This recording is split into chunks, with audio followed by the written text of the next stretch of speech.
breakfast. Ito, avocado oatmeal, walnut, almond fresh milk, raisins, and soya powder. Yung soya powder, guys, minimix ko siya ng hot water para magme-melt siya. Ito, tikman na natin ang aking binlend na smoothie breakfast. Napaka-healthy, guys.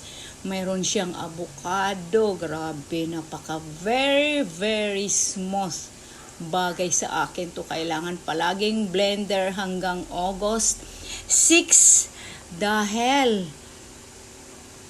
may diferensya ang aking ngipin ginagawa ngayon at ito ngayon. Napakasarap, guys. Napaka-healthy sobra.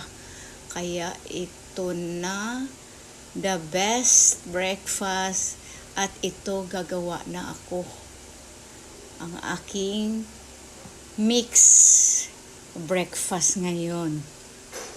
At ito na, malasa sobra, grabe, malinamnam, no added sugar, hindi mo na kailangan talaga ng asukal. Kung gusto mo nang dagdagan, pwede mong dagdagan ng honey dahil may diabetes ako. No need to put honey and sugar.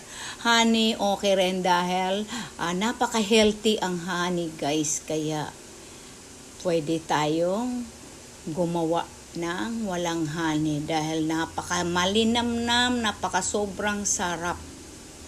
At ito na, magmi-mix na tayo. 1 cup sugar at almond, nasa inyo yung gaano karami, raisins, tapos 1 avocado at 4 tablespoon na oatmeal. Yung avocado, guys, kailangan bilhin yung hinog kung gusto nyo ipahilaw pang ilan araw na yan. At yung hinog na, kailangan buksan nyo para sigurado, guys, na hindi sira. Dahil sayang yung pera. Dahil pumapayag naman yung sales lady na buksan.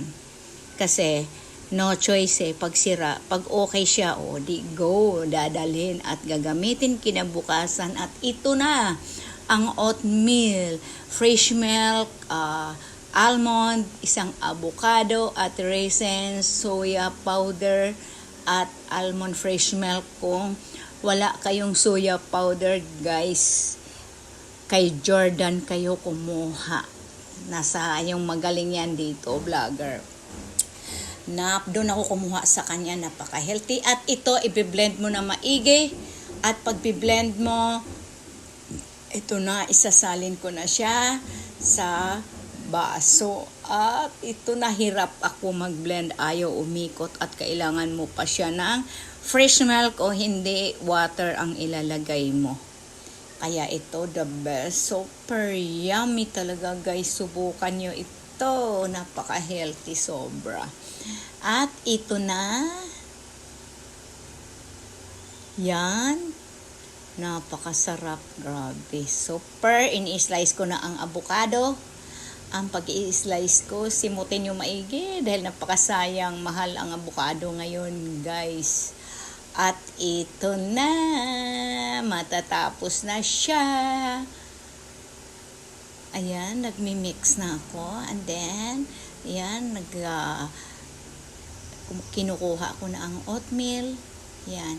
Nasa inyo yan kung dagdagan nyo. Yan. 4 tablespoon or 3 yata ang nilagay ko dyan. And then, pagkalagay.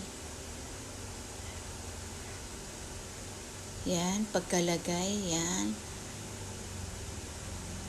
Yan. Mas maganda to hindi ka makakanguya. Dahil